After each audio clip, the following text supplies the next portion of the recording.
All right, good afternoon. Exactly 12:33 on the clock. Welcome back. It's still the most amazing show, the midday show, right here on your number one talk radio station, Lagos Talks 91.3.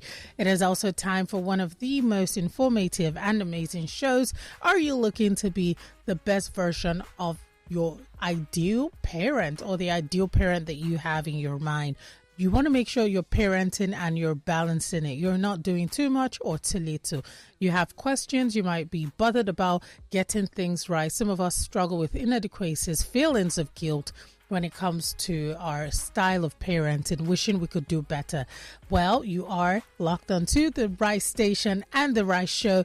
This is Parenting Today, where a parenting expert, one I believe is somewhat the best, top notch. She's also the CEO of LagosMums. Her name is Miss Yetty Williams. She's going to be taking us through this, and you will finish off on the show just for today a better parent than before the show came right on.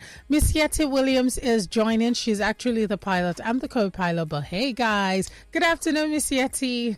Good afternoon, Paula. How are you? I'm fine. Here, Thank can you hear me? Yes, I can. For a minute, I thought, oh, she left. All right. Can you hear me? All right. Great, Miss Yetty Williams. Thank you for coming on. Now, I know today's topic is the most common parenting questions. So we're going to try to, make this as interactive as possible, hopefully. Before we go on, I have a couple of parenting questions, but I'll wait for you to, sip right in and just get to it. Then I'll come with my questions. So today is actually, I think it was a few thought it'll be great to have one dead where parents who are listening can call their questions, and then I can also maybe share some of the most common questions that I've tended to deal with either through my coaching or parents that come to me. So should I start with some of the common ones and yes, then please. We open up the phone lines? Yes, okay. Please. So a common one I get is this whole question around positive discipline. Yes, a lot of people, when I say that, they basically look at me like, what are you talking about? What is, what is positive discipline? If a child does something wrong, are you not supposed to just smack them and discipline them harshly and all of that? Which one is positive discipline? So I want to explain what positive discipline means and why I believe it's the more effective way of correcting children than just quote unquote reacting. So when a parent is upset and they reacting can look like smacking the child out of anger or frustration. Mm-hmm. Maybe calling the child names, labels that I feel are very harsh and damage your child's self-esteem. Things like, "You're so stupid." Those kind of harsh words. I just even hate saying them as examples. Or being very punitive. Those parents that say, "I will show you." There's the one "I will show you" type of personality that can come out from a parent who is feeling very frustrated, angry, disappointed, whatever you want to call it. But when you lash out and you smack a child or you punish them very harshly, you lock them in their rooms, you say, "No, you go to bed without dinner," things like that. I always ask the parent that when you do that, does the child stop doing those behaviors? And many times the child doesn't necessarily stop doing the behaviors. They either get even more rebellious because they're like, "Let me see now. Sure, you want to kill me and go ahead," right?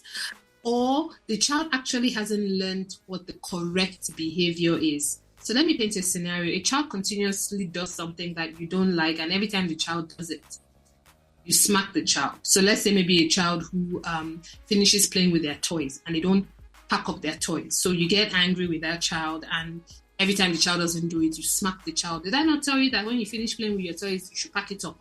You smack the child ends up crying, and then maybe say, "Come on, go to your room."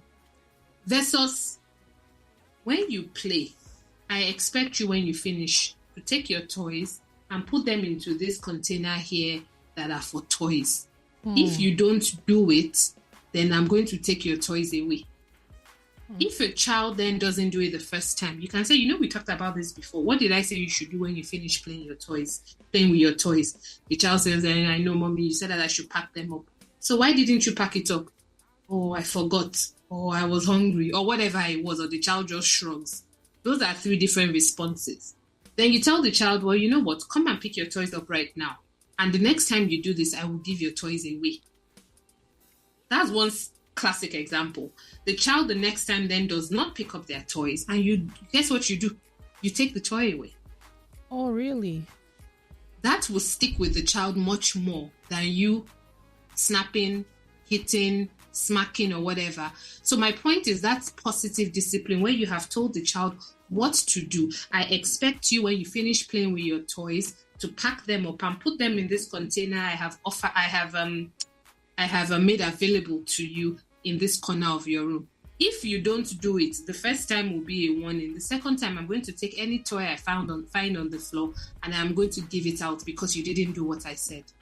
Miss Yetty, if you do not mind, can I just kindly interject? Now, some people would allude that this is a Western form of discipline, and when people say this, they're trying to highlight that, oh, look at the West, where kids are not smacked. It's basically like they get away with everything except a few words, and there's that fear that words might never be enough to send the point across. Not like you have to beat that child, but they feel like for children not to repeat something, the likelihood of not repeating something, at least a smack might just be a gentle reminder. Not a gentle, just a reminder. I'm not one to hit kids, but I know whenever I speak with people and I say, oh, don't hit a child, they're like, are you not seeing the West? Are you not seeing how people are just acting out of character and people are going crazy and talking to their parents anyhow, calling them by their names, swearing at them? So most Africans believe that, the reason why we Africans have kind of higher moral standards is because there's somewhere they quote in the Bible, do not spare the rod and spoil the child. And people, I spoke with someone, my mom and I were talking to her, and she said, if it wasn't, necessary to at least hit your child once in a while, why is that in the Holy Book? Why is it in the Bible? And to be fair, I really don't know what to say after that. I was just like, but it's not the Old Testament. So I want to jump in there because I've done that study before. And if you study what they meant with, the whole spare the rod, spoil the child, talk about the rod and everything, there was a particular study I did. And in those days, how did the shepherd keep their sheep together?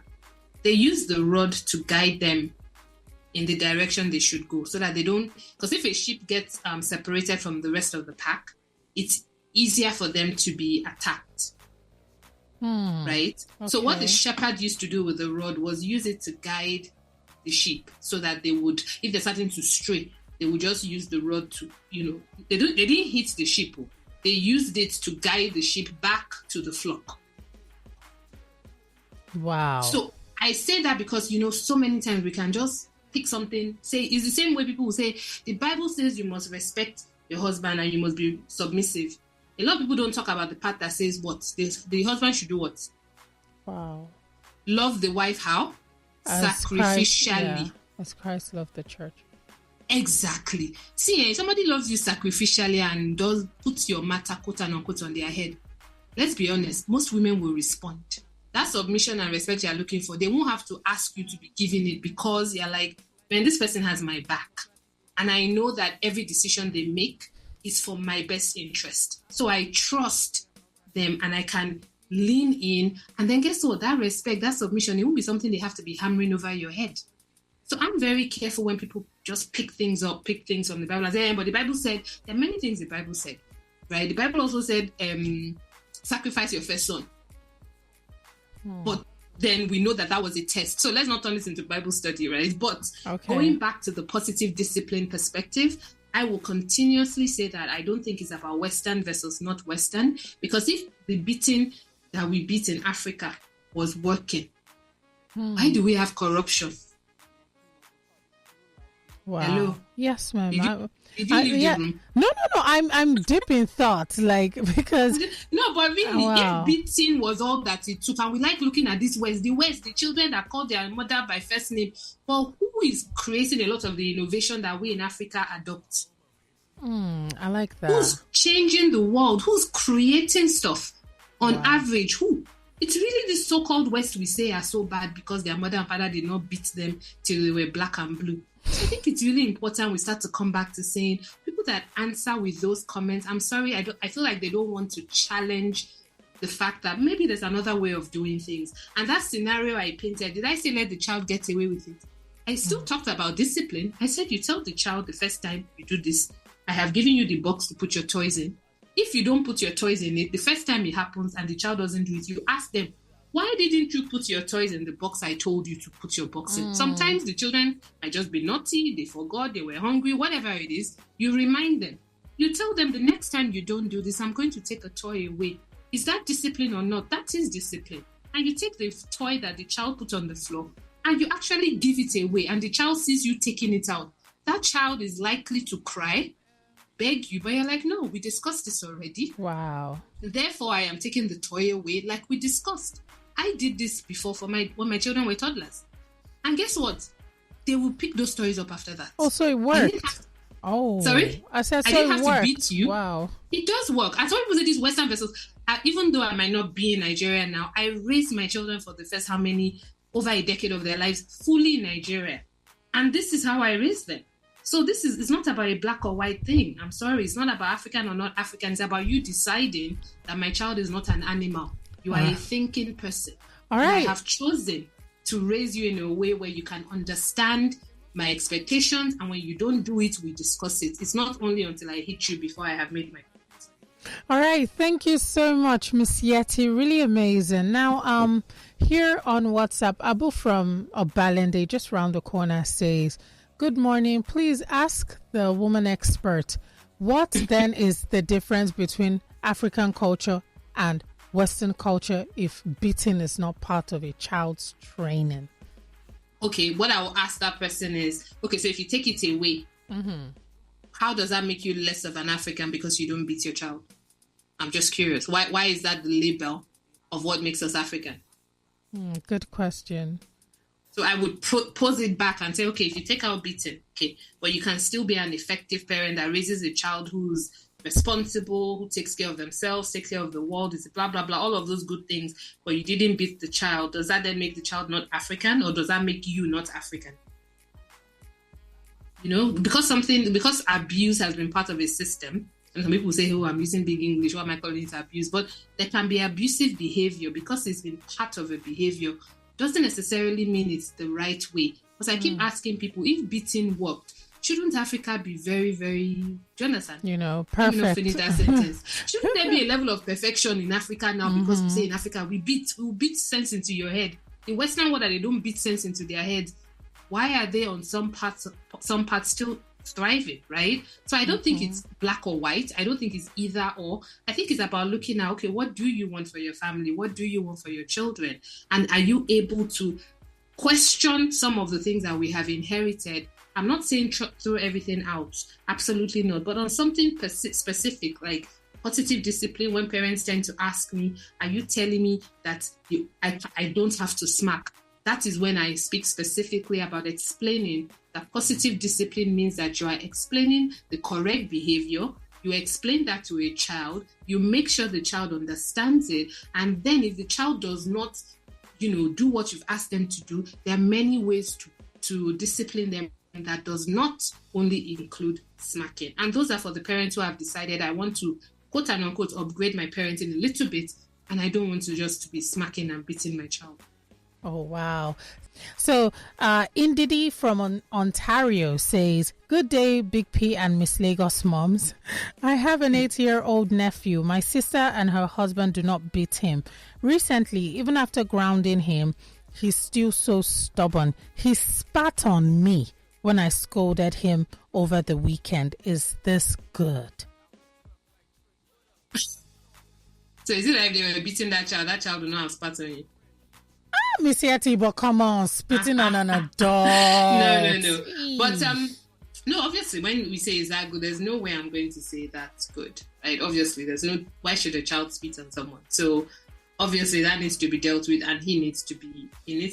But you don't think he can be smacked, perhaps? Like, maybe it's because he's in Canada, and of course his parents are looking to do things the right way without the use of force. But in a case whereby even after grounding a child, he's still very stubborn, Miss Yetty. Yeah. So what I'm saying is, I think people try to make this thing seem like the child is a goat. If a child's character is a stubborn child, means that's a strong-willed child. I hope beating does not mean that stubbornness will go. Okay, really? But so how can you instill some respect, in him? No, that's why I said we're mixing many things together. We say even after being grounded, he's still stubborn. Okay, even after being beaten, doesn't mean that child will necessarily not be stubborn again. I don't think it's either or, and I think so many times we try to make it black or white. I don't know anything about this child. I don't know enough about it. Okay, even if I say spank the child, and you smack that child, and the child still spits next time, then what will happen? You'll flog the child versus spanking. Like, you start to increase the physical punishment to ensure that this child stops, quote unquote, being stubborn. Because there are two things we've said here. One is the child is not being beaten because they're in Canada. The child was grounded. The child is still stubborn, and the child spat on somebody. Which, I don't know if you see what I'm saying. Is it? Do you feel like if you had smacked that child, then stubbornness would have gone out the window? No, it may have made him more hardened somehow. He might just feel like... Yeah, we really don't know, because I know a lot of people today that were smacked a lot, and they're some of the most rebellious adults I know. Oh, and really? if they tell you, they will be like, nah, my mom and dad used to beat nonsense into me. But that has not turned them into somebody that's very, gentle and who's fearful of upsetting people. Some of them end up being very hardened because they were not understood, and all they will be getting is woes. And those children don't necessarily become adults who are then so well behaved. So I'm very careful not to make it either or. I'm not going to prescribe. If anybody wants to hear me say beat a child well, I would never be the one to say that, because I don't think, punitive beating a child is the only way to discipline a child. It doesn't always work. So you have to really figure out, how is your parenting? Is it being effective or not? And if there's something going on, what else is happening? And why did this child spit on you? Of course, deal with it. There are many ways to punish a child. You can take away their favorite toy. You can take away their devices. You can tell them the next 3 parties they have, they will not go to the party. That is still punishment. Do you see what I'm saying? Yes, true. And it's very important we talk about this, because the truth is, a lot of this quote, there was another caller that shared a message that when you take out beating, are you still African? Do you know how many people have gotten into trouble because they didn't learn an other effective way of parenting their children? They now live their African culture that they think is their badge of honor. They get into these foreign countries where smacking a child is not part of their acceptable, punishment style. But then they feel that they can export their African beating with them to the foreign countries. And a lot of them end up losing their child because they haven't learned other ways of disciplining. I know a lot of white people who've never laid a finger on their child, and their children are well behaved and polite, and they were never beaten. So for me, it's not about either or. I like that, Miss Yetty. Thank you so much. We have a caller. Let's see if we can take this call. Lagos Talks. Good afternoon. Hello, good afternoon. Hi. Hi, good afternoon. Yeah, this is Lodson calling from Ogba. Lodson from Ogba. All right, Lodson. Miss Yetty can hear you as well. Yeah, I want to say that the truth is that there's actually no perfect or ideal parenting style. What I think we as Africans we have as an advantage is that we can run an hybrid system. Yes, where you have the punishment, and also you see there are some instant spanking that should come in. Now you talk about the child that sparks the hands and everything. On a good day, you don't need to fire king and start flogging. If you slap that child once in the mouth, next time you will not speak again on that answer. That one is just coming correct, direct. There's no need for. Well, isn't that Lodson? Isn't that too violent to slap a child on the mouth? No. The slapping is not that is not an adult. Okay. Some that would do that, yes, what to do, you shouldn't just do that. Because we have these different styles, and I have 2 kids. At times I will guide them that perhaps. At times, in fact, some of them I don't flog them. It's my mom that does the flogging because my aunt's probably too hard also. She has a way of handling them and all that. But see, I don't believe that we have an advantage. We can run an hybrid system. We cannot say that, like what she said, which is true. She cannot just say that this is how you should go about it. You need to identify which one will work for this child. Child A may need once in a while spanking. One child B, my girl child, she does not want to be flogged. So she will just stay somewhere and just avoid anything. So you have them that we need to understand the children and know how to apply their punitive measures on them. Thank you. All right. Thank you, Lordson. Miss Yetty. Yeah, absolutely. There is no perfect one style fits all parenting style. Absolutely. Every child is different. Some children are already predisposed to just not want to do the wrong thing because some of them, they just don't even want you to talk to them and, be disappointed and say, I can't believe this. Some children, that's all. They don't want to hear you say, come, let's have it. Let's sit down. Let's talk about it. Me, my children know I will talk. So sometimes that is enough to make them not do it. Do you know what I mean? Yeah. Because they know I'm going to sit down and say, come and explain to me exactly why you did this, even though we had talked about it. Because they don't want to get into that, they will just do the right thing, for example. So my point being that you need to know your child.